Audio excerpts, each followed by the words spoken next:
एशर्स degree college Kanpur में वैज्ञानिक शब्दावली पर 2 दिवसीय राष्ट्रीय संगोष्ठी का आयोजन। कार्यक्रम संयोजक डॉक्टर सुनीता वर्मा तथा मुख्य वक्ता ministry of science and technology से डॉक्टर निमिष कपूर रहे। कानपुर से doctor Krishna Mohan Tripathi, bureau chief की रिपोर्ट। दिल्ली से और professor junior R K. Junior sir हैं जो मैथमेटिक्स के आज एशर्स कॉलेज में वैज्ञानिक शब्दावली वैज्ञानिक तथा तकनीकी शब्दावली आयोग द्वारा हम लोगों ने 2 दिवसीय राष्ट्रीय संगोष्ठी का आयोजन किया, जिसमें हमारा मूल उद्देश्य ये था कि शैक्षिक पाठ्यक्रमों में वैज्ञानिक शब्दावली की प्रासंगिकता और उसकी आवश्यकता। तो हमारे आजकल का जो शैक्षिक जो पाठ्यक्रम बना है न्यू एजुकेशन पॉलिसी में, उसमें हमने देखा है कि विद्यार्थियों को रिसर्च पे ज़्यादा फोकस किया है। तो यानी कि वो विज्ञान के क्षेत्र में अनुसंधान करें। तो हमारा ये उद्देश्य था कि हम बच्चों को ये समझाएं कि अगर उनको कोई वैज्ञानिक शब्द नहीं समझ में आता है तो उसके लिए आयोग ने हिंदी में शब्दावली बनाई है और उसको इसके लिए हमारे आज के प्रथम दिवस में IIT से नचिकेता तिवारी सर आए थे। उन्होंने उसको बताया, शब्दों के बारे में बताया, जो हम यूज़ करते हैं उनका सही प्रयोग करना उन्होंने हमें सिखाया।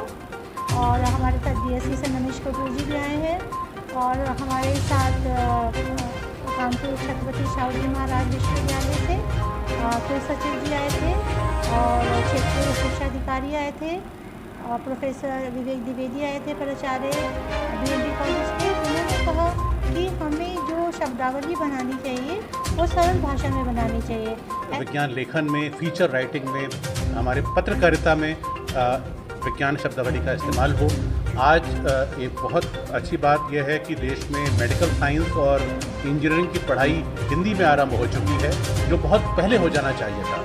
हालांकि वो देर से हुई, लेकिन अब ये स्पष्ट है कि देश में हिंदी में और भारतीय भाषाओं में जो पढ़ाई हो रही है वो हमारी नॉलेज इकोनॉमी में मदद करेगी। और जो विज्ञान शब्दावली, वैज्ञानिक और तकनीकी शब्दावली के जो प्रयास हैं वो देश में पिछले लगभग 60-70 वर्षों से हो रहे हैं और भी लंबा समय हो गया है उसको होते हुए।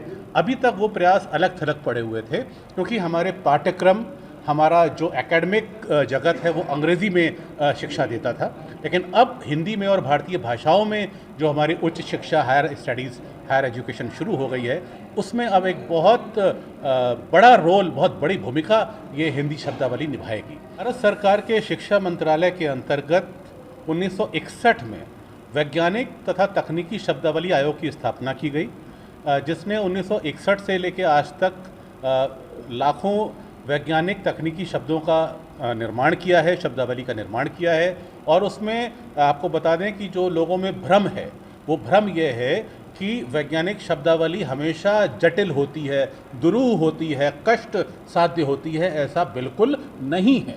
हम ब्लैक होल को लेते हैं तो वैज्ञानिक तकनीकी शब्दावली आयोग कहता है कि आप ब्लैक होल को हिंदी में भी ब्लैक होल की तरह ही इस्तेमाल करें, देवनागरी में ब्लैक होल लिख लें, और अगर आपको कहीं आपको हिंदी का प्रयोग करना है तो उसमें आप ब्लैक होल को कृष्ण विवर लिख दें।